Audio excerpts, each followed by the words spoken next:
দরিয়া করবো না শান্তের নাগার দারে জানে মা, হাতে দরিয়া করবো না শান্তের নাগার দারে জানে মা, শরবতে দিদার বায়দ আজলবে মাহবুবে মা, শরবতে দিদার বায়দ আজলবে মাহবুবে মা।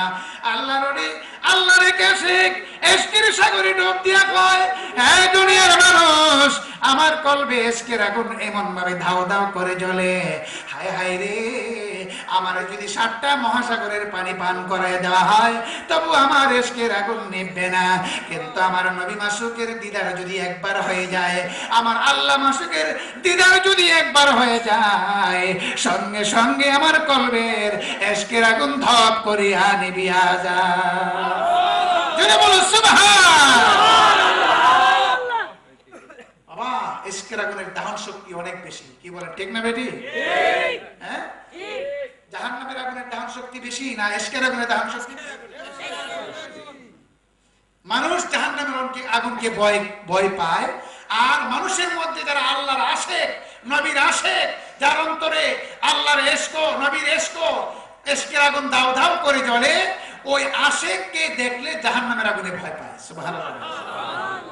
জাহান্নামের আগুন কয়, আল্লাহ তোমার সেই আশিককে আমি জাহান্নামের মধ্যে ফেলে দিও না। বাবা গো মুসলমান, সেই আল্লাহর ওলি আমাদের হইতে হবে কি হবে না? আল্লাহর ওলি হইতে রাজি আছেন কিনা বাবা? রাজি আছেন? বাবা রে, আল্লাহর ওলি যদি আপনি হইতে পারেন, এই দুনিয়াতে কোনো ভয় নাই, আখিরাতে কোনো চিন্তা নাই রে বাবা। আমার আল্লাহ কোরআনে বলেন, আলা ইন্না আউলিয়া আল্লাহি লা খাউফুন আলাইহিম ওয়ালা হুম ইয়াহজানুন।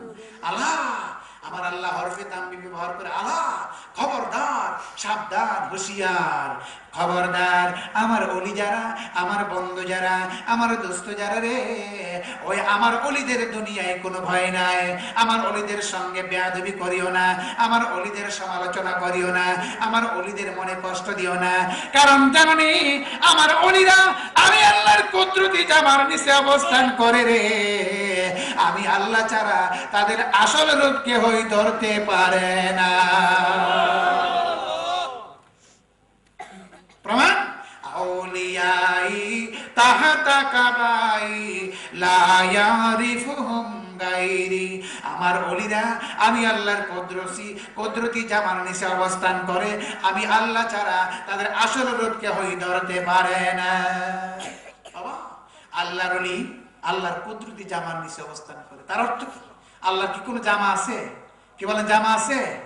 না, আল্লাহর কোনো জামা নাই। আল্লাহ জামা থেকেও পবিত্র।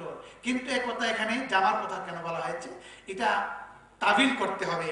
মুহাদ্দিসিনে কেরাম এই অর্থের, এই শব্দের তাবিল করেছেন, অর্থাৎ কুরবত বোঝানো হয়েছে, নৈকট্যতম বোঝানো হয়েছে, যে আল্লাহর ওলিরা আল্লাহর সঙ্গে এমন ভাবে জড়িত আছে, আল্লাহর এমন নৈকট্যতা লাভ করেছে রে, জামা যেমন শরীরের মধ্যে লাগা থাকে, জামাকে টান দিলে শরীরে খবর পায়।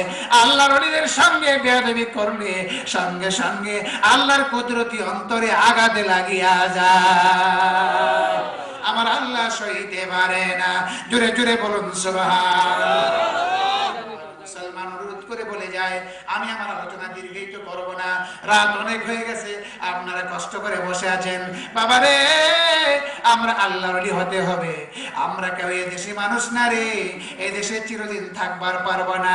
এই মায়ের বাড়ি, মায়ের ঘর, ধন সম্পদ, টাকা পয়সা, সন্তান সন্ততি সব কিছু লাথি মেরে অন্ধকার কবর দেশে চলে যেতে হবে।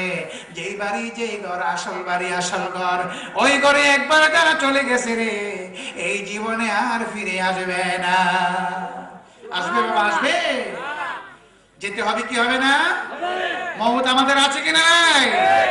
ইন্নাল মাউতাল্লাযী তাফিরুনা মিনহু ফাইন্নাহু মুলাকিকুম।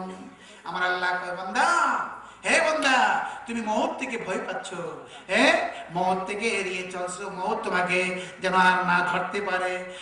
বান্দা জেনে রাখো, এই মওত তোমাকে গ্রাস করবে। পৃথিবীর যে কোনো জায়গায় থাকো না কেন, যে কোনো অবস্থায় থাকো না কেন, কিন্তু মওত তোমাকে ছাড়বে না। মওত যেদিন ধরবে রে, একটা মিনিট তোমাকে আর ছাড় দেওয়া হবে না। আজরাইলকে সামনে দেখে বলা হবে, আমাকে একটু সময় দিয়ে যাও, লাউলা আখারতানি ইলা আজালিন কারীব, একটু সময় দাও, আমি ভুল করেছি, অন্যায় করেছি, আমার আমল নামে শুধু গুনাহ দেখা যায়, নেক বলতে কিছুই নাই, আমাকে সময় দাও, আমি তওবা করে নাই। সঙ্গে সঙ্গে আওয়াজ আসবে, না বান্দা, তোমাকে বহু সময় দেওয়া হয়েছে, আলেম ওলামা ওয়াজ করেছে, তুমি শুনো নাই, হায় হায় তুমি পরিবর্তন হও নাই, তুমি নামাজ পড়ো নাই, তুমি রোজা রাখো নাই, তুমি সত্য কথা বলো নাই, তুমি শুভচার করো নাই, দান খয়রাত করো নাই, মাতা পিতার খেদমত করো নাই, ওলি আল্লাহদের সাহচর্য লাভ করো নাই, বান্দা নাফরমানি করেছো। কিন্তু আমরা ফেরেশতারা আল্লাহর হুকুমের নাফরমানি করি না। আমার আল্লাহ হুকুম করেছে এই মুহূর্তে তোমার জানটা নিয়ে যাওয়ার জন্য, সুতরাং আমি এই মুহূর্তে তোমাকে নিয়ে যাব। জোরে বলো সুবহানাল্লাহ। সঙ্গে সঙ্গে আজরাইল সেই রূহ পাখিকে টান দিয়ে ধরে এই দেহের 360টা রগ খেচে টেনে বের করে রূহ পাখি নিয়ে চলে যাবে। জোরে বলুন সুবহানাল্লাহ। আর ফিরে দেওয়া হবে না।